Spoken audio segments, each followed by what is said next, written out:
اس دن ہم دونوں نے بہت دیر تک مغل تہذیب اور طرز تعمیر پر اپنے اپنے خیالات بانٹنے اور اپنا اپنا نظریہ پیش کیا۔ فضا ایک ذہین لڑکی تھی اور اس کی سوچ کے زاویے بہت منفرد تھے۔ وہ شاید زمرد حویلی میں تنہائی کا بھی شکار تھی، کیونکہ ماں کے علاوہ کسی اور کے پاس یہاں اس کے لیے وقت نہیں تھا۔ میں جان بوجھ کر کم بولتا اور اسے زیادہ سنتا، اور وہ تھی بھی کچھ ایسی ہی قابل سماعت۔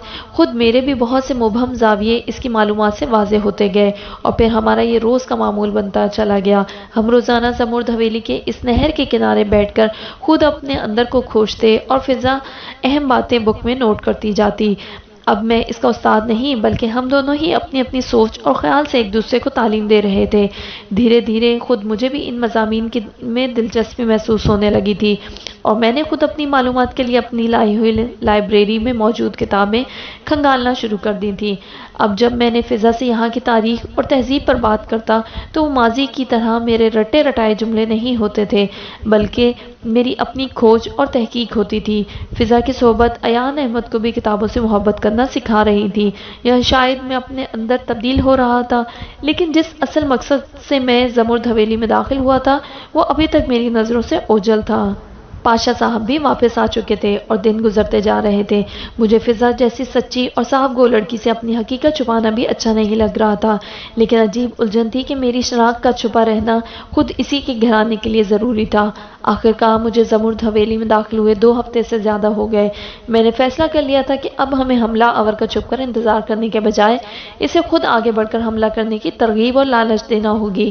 میں نے نواب صاحب کو اپنے منصوبے سے آگاہ کیا تو پاشا صاحب فکر مند ہو گئے، لیکن میاں یہ بھی تو سوچو کہ اگر ہم سے ذرا سی بھی چوک ہو گئی تو نواب صاحب کی جان کو واقعی خطرہ ہو سکتا ہے۔ میں نے ان پر واضح کیا کہ ہم اعلان کی حد تک یہ مشہور کریں گے کہ نواب صاحب اپنی بیگم خانم سے کسی کھٹ پٹ کی وجہ سے مردانے کی خوابگاہ میں منتقل ہو رہے ہیں، جبکہ اصل میں وہ اپنی مردانے والی خوابگاہ میں نہیں میرے کمرے میں سوئیں گے، اور ان کی خوابگاہ میں ان کے بستر پر میں موجود رہوں گا۔ نواب صاحب نے بھی میری حفاظت کے پیش نظر کچھ تامل کیا، لیکن میں نے آخرکار انہیں قائل کر ہی لیا کہ شکار کو اس کے کمین گاہ سے نکالنے کے لیے یہ چارہ ڈالنا بہت ضروری ہے۔ طے یہ پایا کہ نواب صاحب ایک آدھ دن میں میرے منصوبے کے مطابق مردانے میں منتقل ہو جائیں گے، اور خانم کو اس معاملے میں اعتبار میں لینے کی ضرورت پڑی تو اس سے بھی دریغ نہیں کیا جائے گا۔ اس رات میں اپنے منصوبے کی جزیات پر غور کرنے کے لیے بہت دیر تک جاگتا رہا۔ ویسے بھی نیند کا اور میرا ساتھ تو جانے کب کا چھوٹ چکا تھا۔ کبھی یہ نیند میری کتنی گہری سہیلی ہوتی تھی، مجھے اپنے گھر کی نیند یاد آتی۔ امی، ریحان اور چھوٹی دن چڑھے تک مجھے جگا جگا کر تھک جاتی تھی، اور پھر آخرکار ابا کے حکم پر ریحان باقاعدہ بالٹی بھر پانی لا کر مجھ پر انڈیل لیا کرتا تھا۔ کاش ہمارے من میں نیند اور بیداری کا بھی کوئی مخصوص خودکار نظام ہوتا تو کم از کم اپنی آدھی زندگی تو اپنی مرضی سے بتا سکتے۔ میری نیندیں تو اس نے حسن بے پرواہ نے برباد کر دی تھی، جسے آخری لمحے یہ احساس بھی نہیں ہو سکا کہ کوئی اس کے لیے دھیرے دھیرے اندر سے مر رہا ہے۔ گہنا کا خیال آتے ہی میرے آس پاس پھر سے اداسی کی گہری دھند اور گہرا چھایا چھا گیا، جو میرے آس پاس باقی تمام مناظر دھندلا دیتا تھا۔ اچانک مجھے اوپر کی منزل سے پھر وہی ہلکے قدموں کی چاپ اور کسی تالے کے کھلنے جیسا کھٹکا سنائی دیا۔ اس بار مجھے اپنی سماعتوں پر بالکل شک نہیں ہوا۔ میں بجلی کی تیزی سے اپنے کمرے سے نکلا اور اوپر کی منزل کی جانب لپکا۔ اوپر راہداری مکمل اندھیری اور سنسان تھی۔ اچانک ایک ستون کے پیچھے نیچے دالان سے آتی روشنی کے ایک ٹکڑے میں مجھے کسی حیولے کا سایہ سا دکھائی دیا۔ کوئی شخص اپنے آپ کو بڑی سی کالی چادر میں لپیٹے میری موجودگی سے بے خبر دوسری منزل پر بنے کسی کمرے میں داخل ہو گیا۔ میرے پاس فیصلہ کرنے کے لیے بہت کم وقت تھا۔ دوسرے ہی لمحے میں اس دروازے کے باہر دیوار سے ٹیک لگا کر اپنا سانس روک کے کھڑا تھا۔ اس کمرے کا ایک ہی دروازہ کھلا تھا اور دوسرے بڑے دروازے کے باہر لگا بڑا سا تالا مجھے یہاں سے بھی بند نظر آ رہا تھا۔ لمحے برسوں کی طرح گزرنے لگے، جانے وہ اتنی دیر تک اندر کیا کر رہا تھا۔ قریباً 20 منٹ 20 صدیوں کی طرح بتانے کے بعد میں نے آخر کار خود اندر جانے کا فیصلہ کر لیا، لیکن ٹھیک اسی وقت اندر سے کسی کے دھیمے قدموں کی چاپ نے مجھے پھر سے دم سادھنے پر مجبور کر دیا۔